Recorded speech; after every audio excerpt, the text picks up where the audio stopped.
تو سنو حضرت ابو بکر صدیق نے کیا جواب دیا۔ حضرت عمر تو سوچ رہے تھے کہ آج میں اپنے سے آگے کسی کو بڑھنے نہیں دوں گا، آدھا مال لے آیا ہوں، آدھا گھر والوں کے لیے چھوڑایا ہوں۔ اب یہ اپنا مال پیش کرتے ہیں تو حضور کا سوال ہوتا ہے، ماں اب کہتا لِأَهْلِكَ يَا أَبَا بکر، ابو بکر گھر والوں کے لیے کیا چھوڑا ہے؟ حضرت ابو بکر عرض گزار ہوتے ہیں، اب کہتو لَهُمُ اللَّهَ وَرَسُولَهُ، حضور میرے سامنے بھی آپ ہیں، میرے گھر میں بھی آپ بھی، میں گھر والوں کے لیے اللہ اس کے رسول کی محبت چھوڑ آیا ہوں۔ اللہ اکبر، میں سارا مال آپ کے قدموں میں پیش کرتا ہوں، حتیٰ کہ سوئی بھی گھر میں نہیں چھوڑی، اپنا لباس بھی اتار کر کے ڈال دیا اور خود ٹاٹ پہن لیا اور سارا مال حضور کی خدمت کے اندر پیش کر دیا۔ اور آقا کریم نے پوچھا تو کہا حضور گھر میں اللہ اس کے رسول کا پیار چھوڑا ہے، اللہ اس کے رسول کی محبت چھوڑی ہے، میرے سامنے بھی آپ ہیں، میرے گھر میں بھی آپ ہیں، وہ اپنے نام لیواؤں کو تنہا چھوڑتے کم ہیں، جہاں ہم دم نہ ہو کوئی وہاں سرکار ہو۔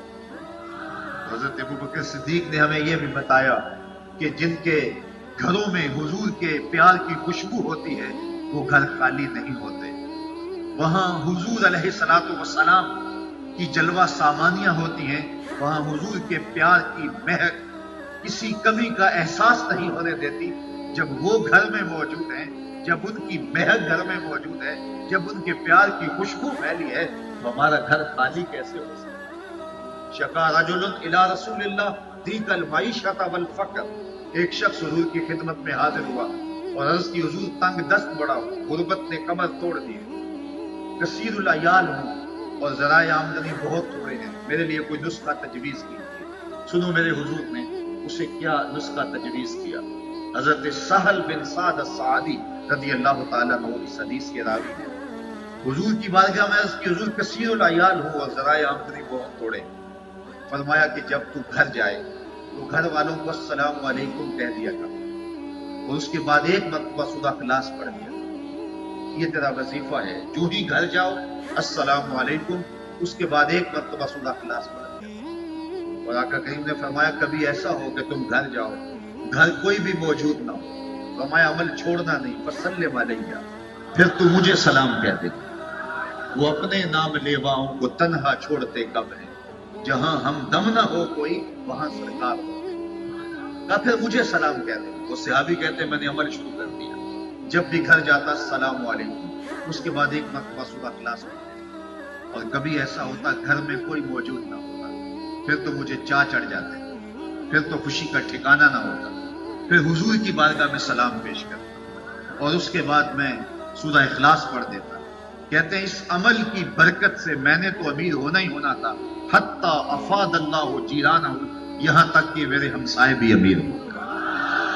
حضرت صدیق اکبر بولے اب کہتو لہم اللہ ورسولہ، میرے لیے اللہ اور اس کا رسول کافی ہے۔ اللہ اکبر۔ تو مال کی بات آئی تو سارا مال حضور کے قدموں میں پیش کر دیا۔ انسان اپنی اولاد کے لیے اپنی جان سے بھی کھیل جاتا ہے، لیکن حضرت سیدنا صدیق اکبر کی یہ کہانی بھی کتنی دل آویز ہے۔ پہلی بات تو یہ سنیے کہ یہ سیدنا صدیق اکبر رضی اللہ تعالی عنہ کو اعزاز حاصل ہے کہ آپ کی 4 پشتیں صحابی ہیں، اور یہ شرف صرف آپ کو ہی نصیب ہوا ہے۔ آپ کے والدین، خود آپ کی اولاد اور اولاد کی اولاد، 4 پشتوں کو اس شرف سے ممتاز کیا گیا۔ لیکن ابتدا میں آپ کے والد بھی اسلام نہیں لائے تھے اور آپ کے بیٹے بھی اسلام نہیں لائے تھے، تو جب بعد میں اسلام لے آئے تو ایک دن گھر میں بیٹھے بیٹھے بات ہوئی تو آپ کا بیٹا عبد الرحمن بن ابی بکر آپ سے عرض کرنے لگا کہ ابا جان، بدر کی جنگ میں آپ میری تلوار کی زد میں آ گئے تھے اور اگر میں چاہتا تو آپ کا سر قلم کر سکتا تھا، لیکن میں نے سوچا کہ میرا باپ ہے، میری تلوار جنبش کرے گی تو سر میرے باپ کا کٹے گا، تو اس خیال نے میرا ہاتھ روک لیا، اور اگر میں چاہتا تو آپ کو قتل کر سکتا تھا، آپ کس طرح میری تلوار کی زد میں تھے۔ تو انہوں نے وہ ماضی کی کہانی سنائی، تو حضرت سیدنا صدیق اکبر کا جواب کیا تھا، کہا بیٹا تو کافر تھا اس لیے تو نے مجھے چھوڑ دیا، کاش کہ تو میری تلوار کی زد میں آتا اور میں تجھے جو ہے وہ بیٹا سمجھ کے نہ چھوڑتا، محمد عربی کا دشمن سمجھ کے کاٹ دیتا۔ تو یہ تھی ان کی محبت اور یہ تھا ان کا پیار، اور حضور علیہ السلام کے ساتھ ان کی وابستگی.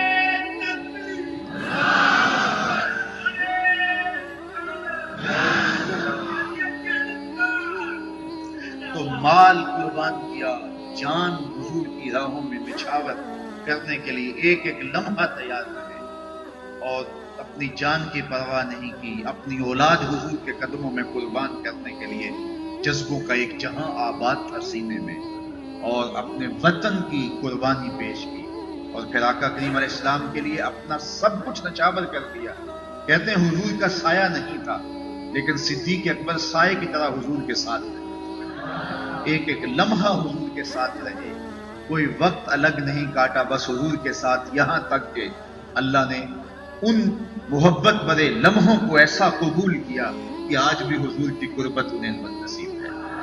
آج بھی آقا کریم علیہ السلام کی قربتیں انہیں حاصل ہیں. ایک پہلو میں حضرت ابو بکر صدیق رضی اللہ تعالی عنہ اور حضرت عمر رضی اللہ تعالی عنہ تشریف فرما ہیں. ایک دن حضور مسجد نبوی سے باہر نکل رہے تھے، دائیں ہاتھ میں ابو بکر کا ہاتھ تھا اور بائیں میں حضرت عمر کا ہاتھ تھا، اور ایسے باہر تشریف لا رہے تھے. آگے سے کچھ لوگ آئے تو ان کو دیکھ کے کہا، آقازا نوباس یوم القیامہ، ہم قیامت کے دن قبروں سے یوں ہی اٹھائے جائیں گے. اللہ اکبر. ایک ہاتھ میں ابو بکر کا ہاتھ ہوگا، ایک ہاتھ میں عمر کا ہاتھ.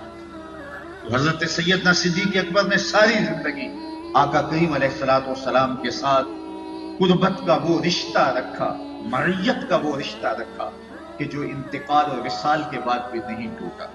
حضور کے وصال کے بعد حضرت سیدنا صدیق اکبر رضی اللہ تعالی عنہ کی زندگی بہت زیادہ کٹھن ہو گئی تھی، اور حضور کی جدائی کا صدمہ انہیں توڑتا تھا اور ان کا کلیجہ پگھلاتا تھا. جن کے بغیر ایک لمحہ بھی نہ گزرتا ہو، ان کے بغیر زندگی کاٹنا کتنا مشکل ہوتی ہے. آپ جانتے ہیں حضور کے وصال کے بعد حضرت بلال شہر مدینہ چھوڑ کے چلے گئے. کہتے تھے ان گلیوں میں اب حضور دکھائی نہیں دیتے. اللہ اکبر. وہ داریا میں جا کے سکونت پذیر ہو گئے تھے، شام کے قصبے میں. اسی طرح صحابہ کی عجیب حالت تھی حضور کے وصال کے بعد، اور عجیب عالم تھا ان کے درد کا، اور عجیب کیفیت تھی. بلکہ وہ اونٹنی جس پر حضور سوار ہوا کرتے تھے، وہ حضرت فاطمہ کے دروازے پر سر رکھ کے رویا کرتی تھی، اور حضرت سیدہ فاطمہ کہا کرتی تھی، سبت علیہ مصائب لو انہا سبت علی الایام سرنا لیالیا. میرے اوپر وہ پہاڑ ٹوٹ پڑے ہیں دکھوں کے، اگر وہ دنوں پہ پڑ جاتے تو دن کالی راتیں بن جاتے. اللہ اکبر. سیدنا صدیق اکبر کے قلب کا عالم کیا ہوگا. لیکن خلافت کی جو ذمہ داریاں تھیں ان کو نبھایا، اور مانعین زکوٰۃ کے خلاف پوری قوت کے ساتھ کھڑے ہوئے. اور آپ نے یہ اعلان کیا کہ اگر وہ حضور کے زمانے میں ایک رسی بھی دیا کرتے تھے، میں چین سے نہیں بیٹھوں گا جب تک وہ رسی بھی وصول نہیں کر لیتا.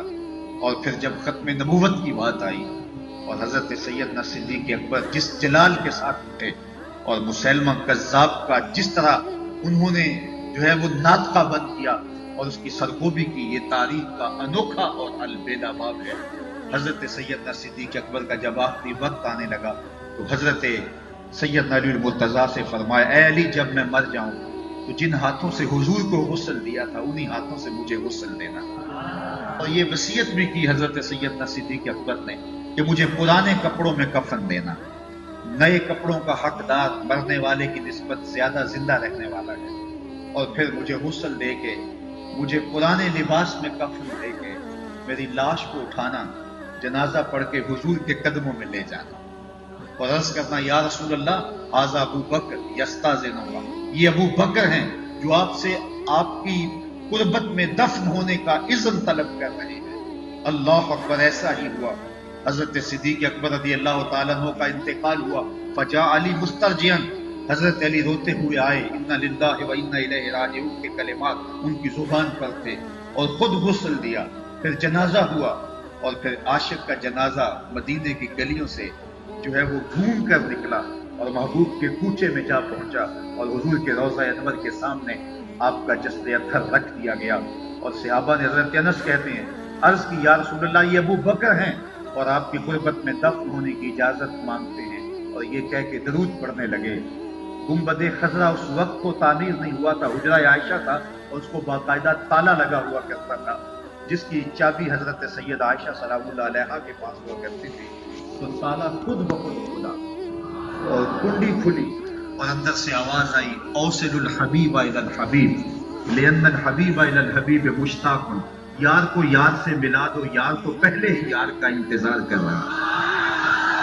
جے شک ہووی تے چل مدینے، جے شک ہووی تے چل مدینے، آ ویکھ لے جوڑ بازاراں دا، بن یار نبی دیاں یاراں دا۔ وآخر دعوانا ان